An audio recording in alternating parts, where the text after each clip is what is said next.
À côté de cela aussi, nous avons beaucoup de personnes, si pas un gros pourcentage, qui ne sont pas au courant de qu'est-ce que la laïcité. C'est bien de faire des fois des petits groupes de réflexion par rapport à un deuxième, par exemple, travail. Il y a plein de thèmes qu'on peut étudier pendant l'année. Qu'est-ce que la laïcité? Un exemple, moi j'ai des élèves non musulmans qui viennent à nos cours d'initiation à l'islam, non musulmans. Et des fois, je leur pose la question. Je leur dis, vous êtes non musulmans, pourquoi vous venez? Vous vous intéressez à l'islam? Il y en a qui me disent oui, et d'autres, tchou, subhanallah, me disent non, voilà, moi j'ai un stage pour mon boulot, 1 an au Maroc. Je dis alors, bon, on n'est pas bête avec l'espérance, on sait plus ou moins, mais c'est bien, je dois l'entendre de la personne. Je dis alors, tu dis, ben monsieur, moi j'ai envie de savoir là où je vais aller, au moins, comment est-ce que ça fonctionne, pour pas commettre d'erreurs, pour pas ceci, pour pas froisser, pour pas, tchou, subhanallah, non musulman. Il reste 1 an et demi, il suit un cours. Par exemple, on lui dit, voilà, l'année prochaine, vous allez partir en stage, en formation à tel pays. Là, il vient chez lui, il dit, voilà, monsieur, dans 1 an, j'ai une formation tel pays, kada, kada. Voilà, je voudrais m'inscrire à votre cours d'initiation à l'islam. Nous, c'est un cours d'1 an et demi. Il y en a qui font que 1 an, puis ils partent. Imaginez-vous. Nous, est-ce qu'on l'a fait? Taïb, si nos parents, comme on l'a dit hier, ne l'ont pas fait, alhamdoulilah, ils avaient leur intention, ils ont fait leur possible. Mais les jeunes, maintenant, qui se disent intelligents, qui savent tout, là, pourquoi on ne se pose pas la question? Personne ne va te l'interdire. Renseigne-toi, qu'est-ce que la laïcité?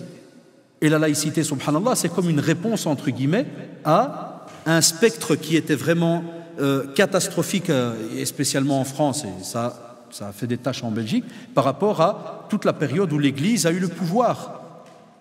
Voilà, ça a traumatisé certains, vous savez, toutes les petites coalitions entre l'Église et l'État, toute la période de nos amis les Lui, et vous partez jusqu'au 15e et 16e et ainsi de suite. Donc, toutes ces bandes-là, voilà, il y avait l'Église qui s'enrichit, les pauvres qui continuent à être plus pauvres que pauvres, et ainsi de suite. Je ne vais pas vous faire le résumé de la Révolution française.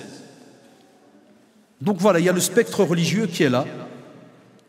Alors sois logique, si tu sais qu'il y a ce spectre qui est là, et toi tu prends ton enfant, tu me dis non, on va en sortir un musulman, mais c'est pas normal du tout. Puisque à la base on te le dit, c'est pas le but de l'école publique, c'est pas de sortir un musulman ou un chrétien ou un juif. Alors ils ont été honnêtes de le dire il y a des années, avant peut-être même que nous on soit ici présents. Et la preuve, les premiers qui l'ont fait, c'est qui? Les chrétiens. Alors ils ont installé leurs propres écoles. Comme chez nous en Belgique, les chrétiens ils ont leur école, les juifs ils ont leur école, c'est des bunkers, je vous dis pas la taille. Sur Bruxelles même, ils ont toute leur structure.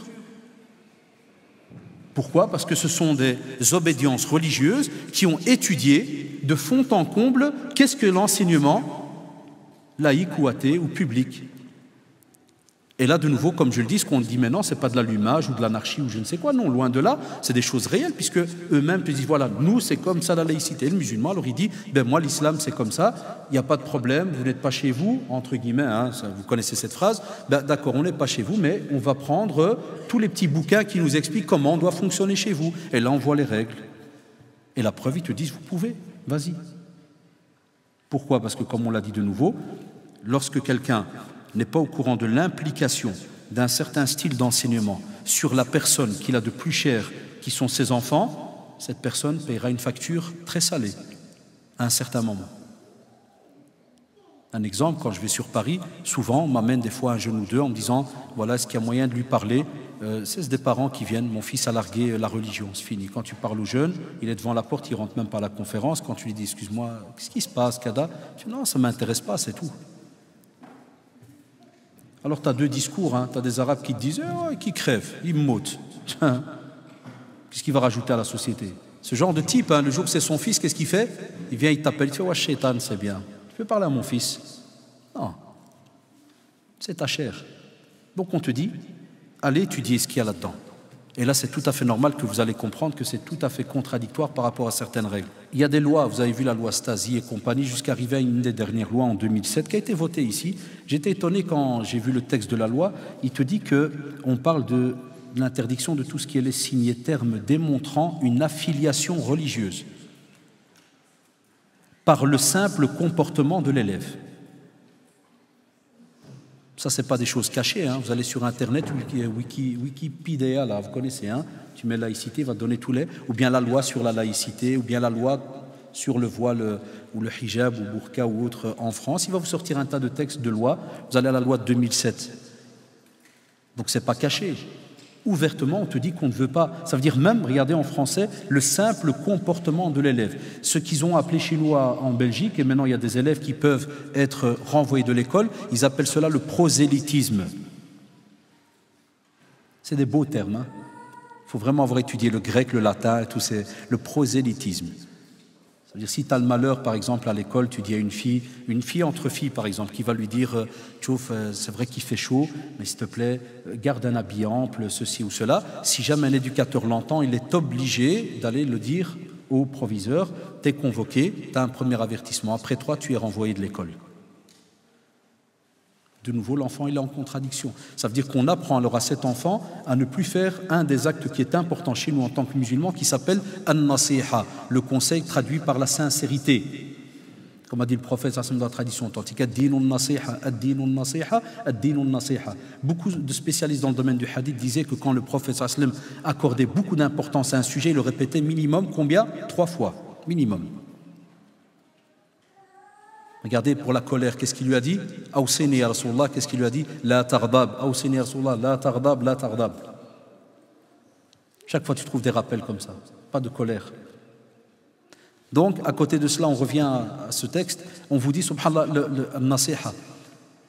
Aimer pour l'autre ce que tu aimes pour toi. Même ça, dans ce domaine-là, on te dit tu ne peux plus. Alors quel genre de musulman on veut former? Ou bien quel genre de musulman on veut avoir plus tard? Eh bien, de nouveau, l'école musulmane, en vérité, elle est là pour aussi faire comprendre à l'élève toute la journée que ton frère, tu lui veux du bien. Je lui veux du bien. Pourquoi? Pas parce que je l'aime bien, non. Parce que l'islam te l'impose. Allah subhanahu wa ta'ala te l'impose. Ce que tu aimes pour toi, tu dois l'aimer pour l'autre. Et quand tu as ces 15, 20, 30, 100 élèves qui grandissent ensemble, cela plus tard, c'est une communauté. Ça, c'est une vraie communauté. Kuntum khayra ummatin ukhrijat linnas. Ta'muruna bil ma'ruf wa tanhauna 'anil munkar wa tu'minuna billah. Vous étiez la meilleure des communautés suscitées aux gens. C'est-à-dire vous ordonniez le bien et vous ordonniez aux gens de ne pas toucher au blâmable, d'éviter le blâmable. Kuntum, c'est au pluriel. Toujours penser aux autres. De nouveau, c'est un enseignement que tu vas retrouver dans une école musulmane. Et voilà pourquoi la communauté, normalement, se perpétue de siècle en siècle. Ils restent ensemble. L'un est entre guillemets le double de l'autre. Il voit l'autre qui va fléchir, le musulman vient, le reprend par les mains, par les bras, il le relève. Ça, c'est quand ils ont reçu une certaine éducation ensemble. Nous pas. Toutes les traditions, où sont-ils quand on te dit voilà, n'est pas croyant comme il se doit, celui-là qui dort le ventre plein et le voisin le ventre vide. Plein de choses comme ça. C'est ça que tu retrouves dans une société qui est une société qui, subhanallah, fonctionne en symbiose. L'un est avec l'autre.